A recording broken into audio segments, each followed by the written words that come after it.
नमस्कार। ऋषि अध्यात्म ज्योतिष संस्थान में आप सभी लोगों का स्वागत है। प्रिय दर्शकों, आज आप लोगों के बीच में क्यों हमारे जीवन में बार बार किसी कार्य में रुकावटें आती हैं, क्यों बाधाएं आती हैं, कोई कार्य हो करके भी लगता है कि होने वाला है फिर भी रुक जाता है। हम अपने बच्चों के विवाह में, शादी में बार बार बाधाओं का सामना देखते हैं। जैसे लगेगा कि अब विवाह निश्चित होने वाला है, लेकिन या तो लड़के वाले को समझ में नहीं आएगा या लड़की वाले को समझ में नहीं आएगा, या तो फिर बस डेट पड़ना है और वहाँ जाते जाते तक कैंसिल हो जाता है।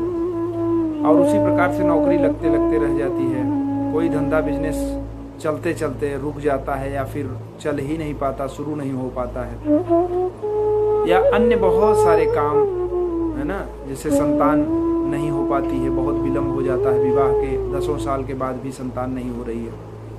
ऐसी बहुत सारी समस्याएं आती हैं आप लोगों के जीवन में और महसूस करते होंगे कि इसका हल क्या है। जैसे किसी का मकान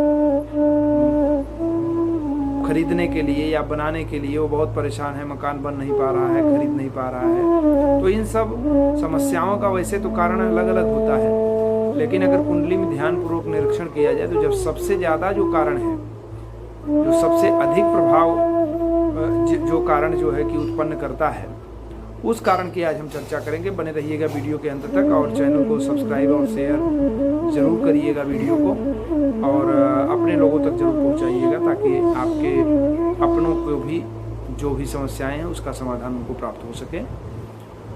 तो आइए जानते हैं कि इस पूरे ब्रह्मांड में, पूरे यूनिवर्स में जो सबसे जल्दी जो ग्रह एक राशि का भोग काल पूरा करता है, एक राशि में सबसे जल्दी घर अपना परिवर्तित करने वाला ग्रह जो है वो चंद्रमा है। चंद्रमा 2.25 से 2.5 दिन में एक राशि पर परिभ्रमण कर लेता है, दूसरे राशि पर मूव कर जाता है। और जो सबसे ज़्यादा समय लेता है, सबसे अधिक समय तक एक राशि में बने रहता है, वह ग्रह है शनि। शनि बहुत लंबे समय तक एक राशि पर स्थिर बना रहता है, और शनि जिस राशि में होता है उसके पहले वाली राशि और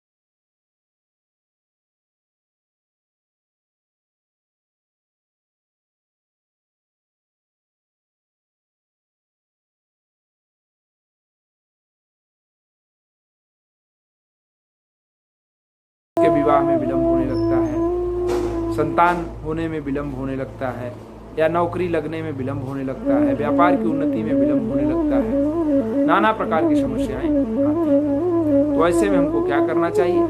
अपनी कुंडली को आप सबसे पहले तो अपनी कुंडली किसी विज्ञ ज्योतिष से दिखवाएं, या आप ऋषि अध्यात्म ज्योतिष संस्थान से भी संपर्क कर सकते हैं। स्क्रीन पर आपको नंबर मिल जाएगा, आप उसको लेकर के संपर्क कर सकते हैं। कुंडली चेक करवा करके ये देखें, ज़्यादातर कुंडली में शनि ग्रह की ही पीड़ा होती है। संस्थान के द्वारा कवच का भी निर्माण किया जाता है जो बहुत प्रभावी है, शनि कवच का। उसको बनवा करके जिस भी जातक का विवाह, शादी, नौकरी या जिस भी कार्य में विलंब हो रहा है, लेट लतीफ हो रहा है, उसको आप धारण करवा सकते हैं। काफ़ी उम्मीद है उससे कार्य हो जाएगा। अगर कुंडली चेक करवा लिए हैं और विलंब का कारण मुख्य रूप से शनि ही है, तब तो निश्चित रूप से आपको आराम होना ही होना है। हाँ, उसके साथ साथ यदि और ग्रहों का भी कारण है इन सब कार्य में, जैसे कि विवाह के क्षेत्र में, यानी कि विवाह में विशेष रूप से शनि के साथ साथ गुरु ग्रह भी जिम्मेदार होते हैं। बृहस्पति भी यदि आपका ठीक नहीं है, या बृहस्पति भी आपका दिक्कत कर रहा है, अशुभ है, या सप्तमेश होकर के पीड़ित है, कहीं न कहीं यदि इस तरह की बातें हैं तो भी विवाह संबंधी जो है कि कार्यों में विलम्ब होता है। और उसके साथ साथ अगर मकान से संबंधित बात है तो उसमें शुक्र को भी देखा जाता है, मंगल को भी देखा जाता है, तो और शनि को भी देखा जाता है। किस कारण से, और चतुर्थेश को देखा जाएगा, किस कारण से मकान प्राप्त करने में या लेने बनवाने में विलम्ब हो रहा है उसको देखा जाता है। उसको देख करके आप उसका निवारण करवा सकते हैं। नौकरी वगैरह के क्षेत्र में भी षष्ठेश को देखा जाएगा, शनि को देखा जाएगा, तो यदि जैसी स्थिति होगी उस हिसाब से उनका भी उपचार उसके लिए भी किया जा सकता है। तो कुल मिलाकर के एक साधारण और सर्वसाधारण उपाय भी मैं बता रहा हूँ, जो कि कोई भी कर सकता है, नुकसान नहीं देगा, ज़्यादातर लाभ ही देगा। अगर ऐसे शनि से संबंधित पीड़ा है और विलम्ब हो रहा है आपके कार्यों में, तो आप यह प्रयोग करके देखिए, हो सकता है कि आपको आराम हो। और यह अनुभूत प्रयोग है, हमने अनुभूत किया है इसका।